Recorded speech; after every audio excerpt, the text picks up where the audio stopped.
Khaluni herabe alla radio kilingo me nyogonte ratanga ase fole ronale dron khadingo hajolo bari alunte mote afo wo gasi na katula dabula la dingo la futuoto wonya fo ga kunna go yaba o fengo fento jusubalaga nyinne tu modolu ki italana modu la kanyinne wonte isebula ni misoko no ratanga teribu anindula kutanta mungambeje alunangawa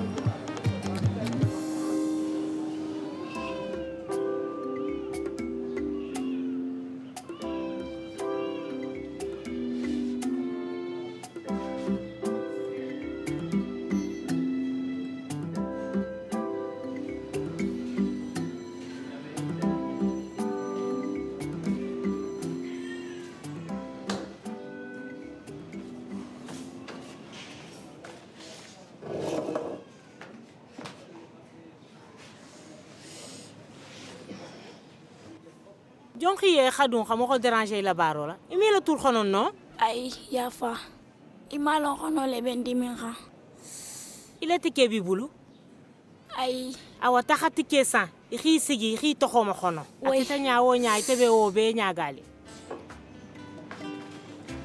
e khaaje muso nyinu bebe sigile khono no la awa ake ko muy telu al khono alum de ma centre la takhanyala al khame wo be kha al nyamu sa famu ya khi de may la baroto iyo bay godile tembulu ayo abiye jamu kura rouge leti taxa ini ngodo xana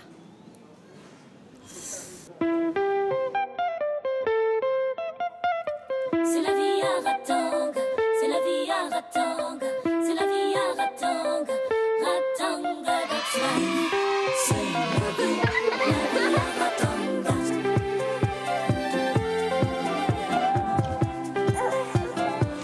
Hey yeah, hey yeah.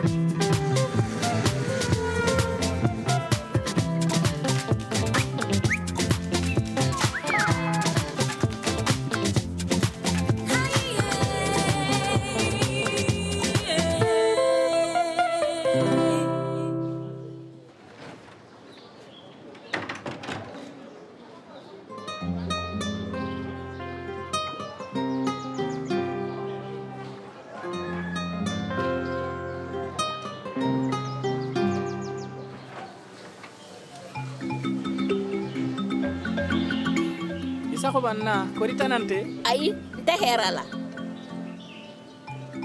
bari mumbila tugum memu nyamu musufula njangole tala wo fero nyoxonte musufula njang bari na fero be mekeno anyimati isi xani sosola ayina ayi ixaje dron nkafu ñoxolu xawo fero lela saxa bari fobi imakura ak gero ñañina xanan sege ani la ferol tele xalon xasiyete dimbayala nafa tunna ya maria khona ni wonte khata fasongo besi jigi xang bari na ixalo mbe jël soto xan centre de santé la musu kilingo tabe gole yalin teng iba fe nga fula ñango la waxa ah non non tele xi soto xi susu xi bambum khoto tele xalon xasiya beti men xanyima mbe musufula njango soto liyen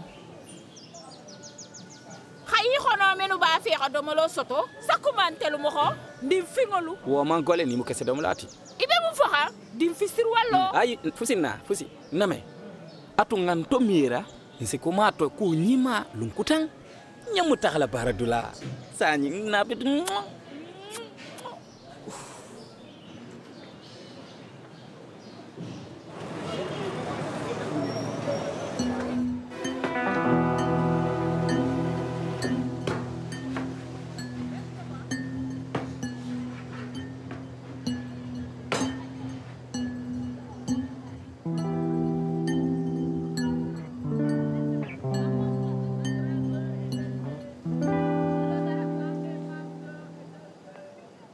al sagmande musolu tanante ali sodun tabalo nyana domolo nati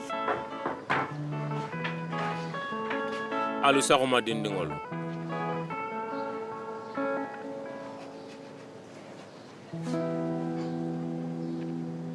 sago ni monte di musol samba ko la wonya ese tanis to tobe igame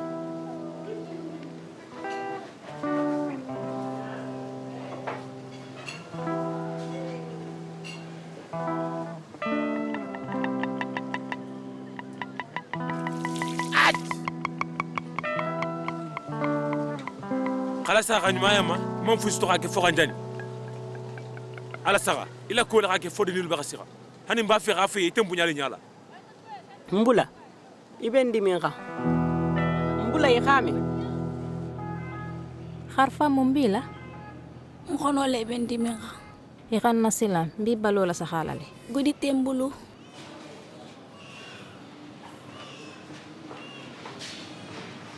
na afele na ake dondi ila bula mbe sal dola sa hala pour xima fele rame ambe benale ibe munnate ngafo kharfani ya khata khatike sax mo xote mo xola jonti jam pari abe sekeli ne fo ga examiner le inyantala ibi famutani jonti iba fe khaya marole dimma mba fo docteur moulaye kilbe service o tanya khamiha mba ma fele lale aka diaye aka guwaye ni ko ibe nanyini na saxo nyimma sen khali isen na soto awa na khadi bari mun bena xal fuloma nin kharfani tiketa bulla khala wo khan ani herman sijan wo betanya assistant belala khan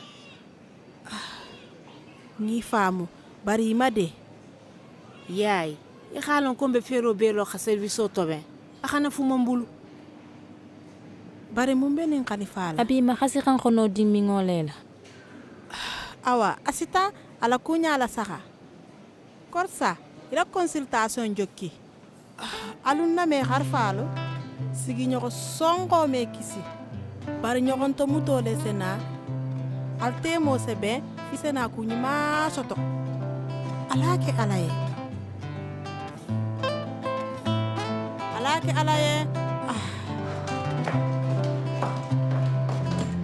asita le musu khoto ni khatakana la gandu sandul amam fusitolon centre nina wo be khan khana so mume assistant khala yamaro sikija korsa la khumo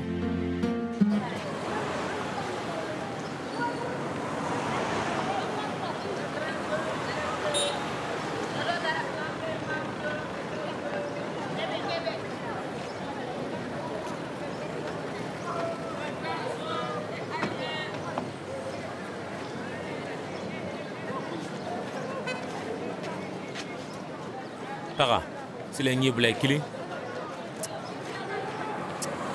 Mba nyamle tulana tila ekolo. Mba ekadinye ni kanyi ni be kule na kunya. Sebe mol na tale urala. Bari wo falqa barakenda igam. Awa.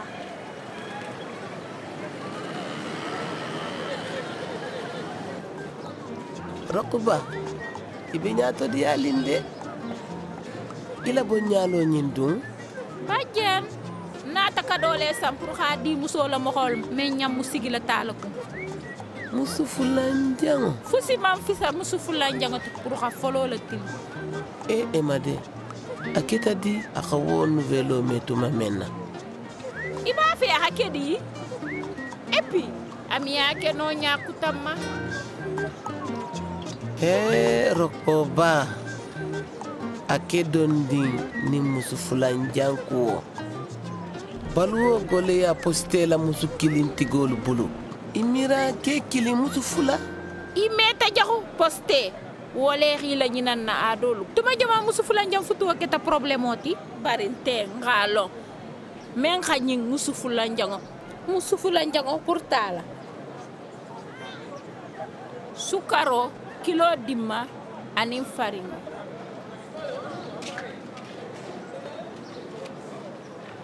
Alu sago mambingi, alu sago manandi rakoba. Ibenya di tulli. Sira dindingo. Bebe sira. Magar man kendele ni fango ka sira nati. Ho ay. Bari ten abito funyo ganne. Ni wakati mbe abesegeline. Nga fanya akabaro lalo.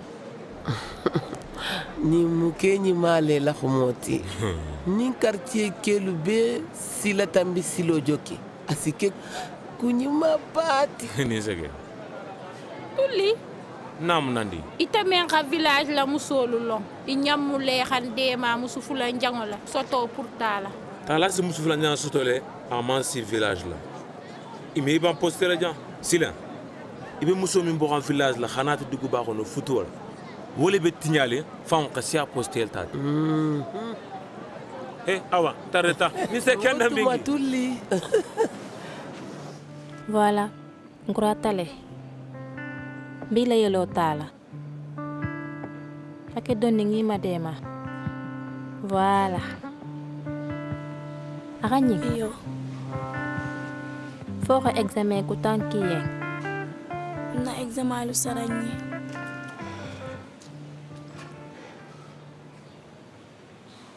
Afon yang Aminata.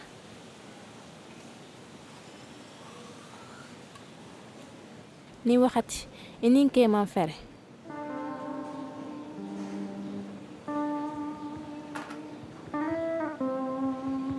Isa be fola ñeexal. Ibe men be fola jaabe dana janne. Awa, benani rame.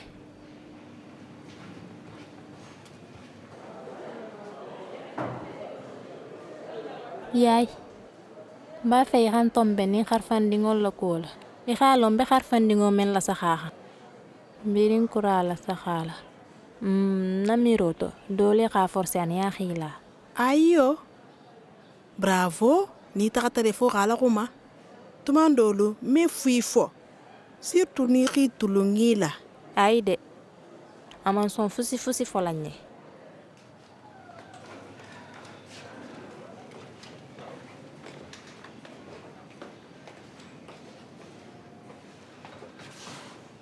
Alsaw mandi muso. Itokondi Minata. sanjalu bibulu. Sanji tani lulu. Ibe bokan quartier jomanna. Autoroute xofe. Hamari nga bele bulu. Ibe futulinne. Afonye. Dole boyti xa la ñoko yala pour al kakafu.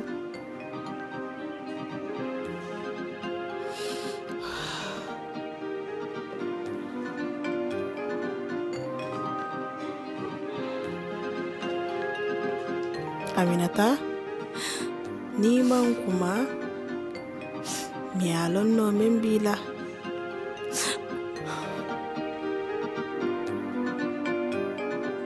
Awa, asita angataka. Men na tanti nya ka tuja mo men galo ata fe khafo men bala. Ah, jangar to kutanu ben konon di ngataka. Ay, alkhana woke. Alkhana tuja.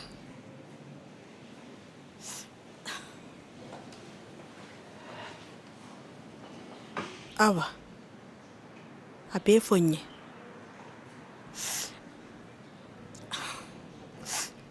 Ndita ke dole ma.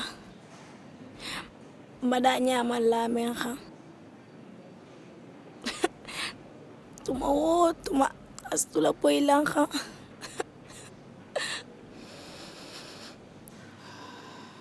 Nsito dangu kende. Bari, fika kuma ike yenne. Ani, ikhana ti santir la ja. Alkanam bulangan sagi alaki alaye. Alaki alaye.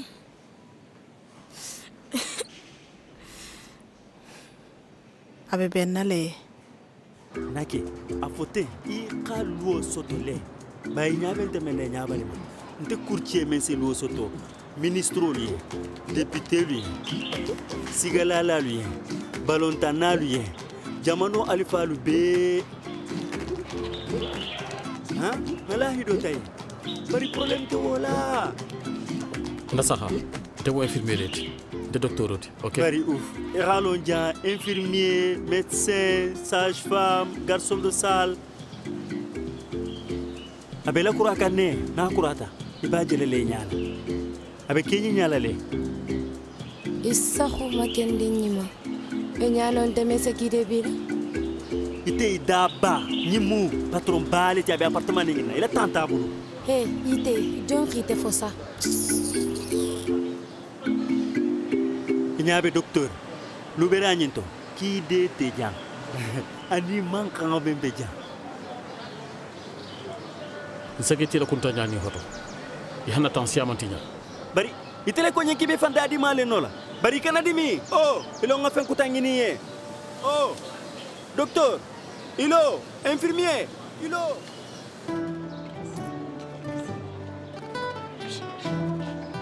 alu sago man bengi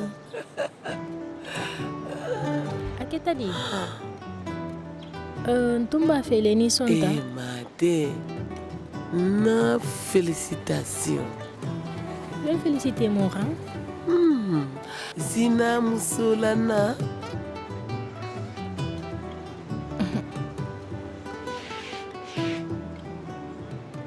sina muso ibe mon farante rokuba ko nye ko benti ma jago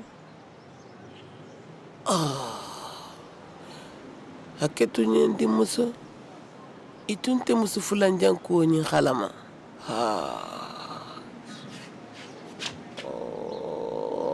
ni rokuba nyi emade mon keta iman kendele akasia jangaruti biran khamile ko talay musu fulanjan le taxa ko rokuba le betala ngi nenna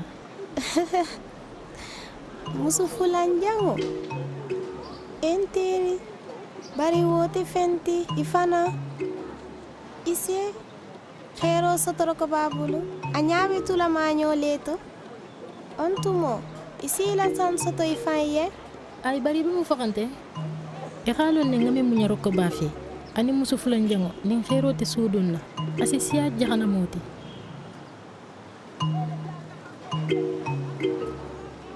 mu inin quartier musolu khakuma isano khitom bembelani newola amelon fana janninno tala se wotu ako amira yato sigili alu memalu alu lani fanyi dunya anu yalu zipolu abebe kenama nama be nyaluma alu khanna la sakha doram polu balolu ñun alilo al khala sakha nyala sagili bali ale haji abedi abanya ma iyo awa aketadi imi yamira benta courtier menti appartement no xolingo le litan ihanta musala nokoma nalong abejang alu nyamu khala bo ni wonde ate benalu ma de alu malong alni jombe ñoxonna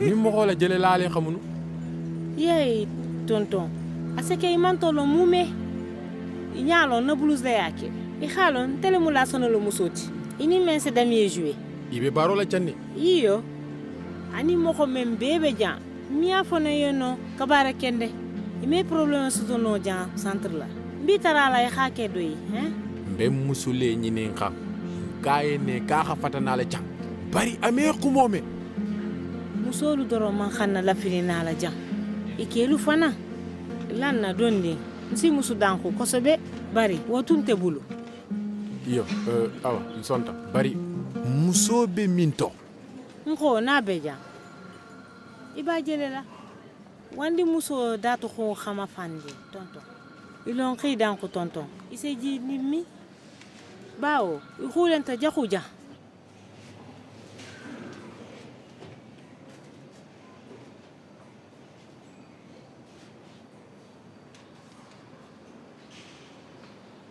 akani isa boleno qila kulu keso soto ikano malem itumba halama yo barinta fi khono ni mara ba on bada mo son kila musut ala ikhado ko xamma ni ba fe isende male no ngono nintinya ni ba fe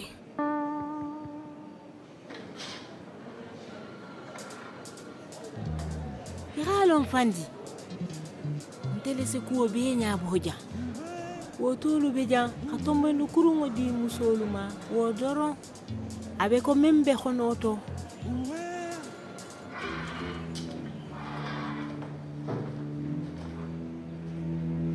ila kuntigo ha a bee ñafolanye alu ha musolu la jarila ko le ñabola menti la duniyati ala fonye musube minto alu ha nugu minto barike ba musolu me nukunja mbeja ki kilo le masigi kilo masigi hakku kunta nolu bula musolu ko ngono ba fe xam musule je sanyi ni wonte alun se gwa ah ifele ite ntenna kuwolu ñaabola jang sa faalu en kalu ta ajela jang kutang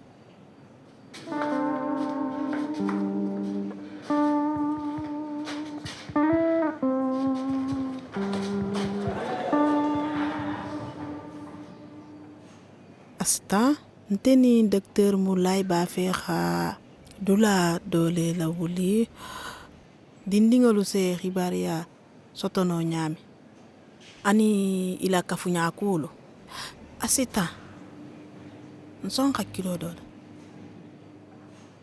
bawo itele musolu la jigilalu beto dogoti itele ninku ninka beti fomu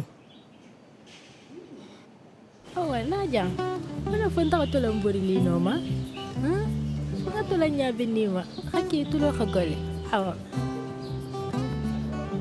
abu ila tinyalo kasiya munto ko boy babal monoto o maninde ade de mama lemu fata fani afo meki abu me fani afo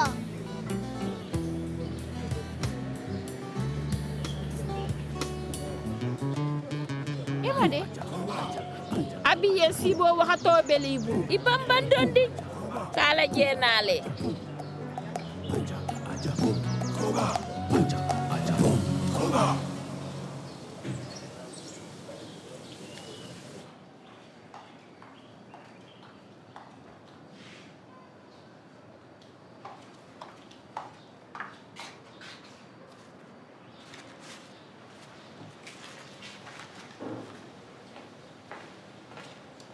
Korsa moko jarala hira baradula toto ben dondi kori mantana ke ini sege Korsa itele halon khasiya mohol beti ko docteur lo bureau abada be nyahmiline ini sege la tobe on xama barinko mbalu yiri buladin kafo ko na baro mirangolul be dasalin jang mba halamale nsen lo ala ko faydo mbe malanno lela fen be dasalin na sembalin na baro kela ni ñoxon le mu docteur Soul la nambaroti bara miran lo soto ha gole bari sen ñasto am itirinta di abe ñadi adiata ayo fo hi wakili kafo ma ñawo ñama ka aka gole bari fusimente bulan na baro ma falina kala wo ha atele mun na ñata ngoti como ko jarala isen samba no yife bawo wakato da satambe kiltilindi dula kili ay ise ya fama Korsa urani nan te tilindi loma wote fusiti docteur hasuo herosia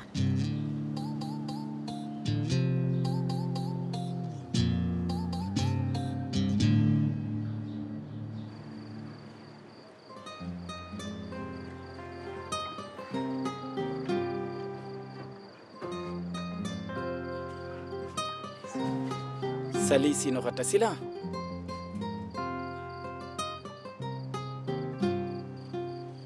tale khalo inale kha ko ke monoto bari idun se dun non na kha ko tanyati ni ku sifalto abule kha fonye e khalo ne ko dindingulu mi fani afo abe nyimbe la fasila soto nyame musufulu njam futuwa manyame bari abe dana tambili chéri name mo ke asagoti abaya nyamena abu me sino ko potoma ala dula ka janjawa ta khamma awa ni tete nte fanante jondumu emate na miriya to muso fula futu ko bilali bakhalin ne jaxo bari ko kilin lon na bobo ntente muso fula njango futu la mukko mbula fata sidi ndingolo kuni khanyintala dey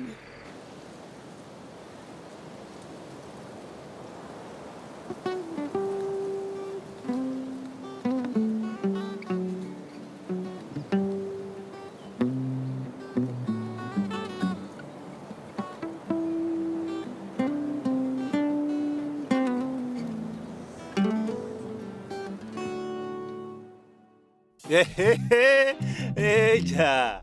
Ase fole go segele se do lubula kuo dola. Silanjan. Fombe kanto mira kende. Khama fele fero se soto nyadi. Fodi musolu se fata dila kela to khari isyo mansi futu woma. Silan nteni telu. Man kan sonna kudoluma. Jamonolu falintale. Ado bato. Na assistance Aminata ndingonin de maleno. Tala dun. Afo asa na la me. Rokoba wo memba fe khamusu fulanjango taye barin terilu tulungo khaboje so be khana na problem lu man kambula la ko be kala wasalam ratanga terilu ani adula kutantalu alo khanangina ala be nyokombulu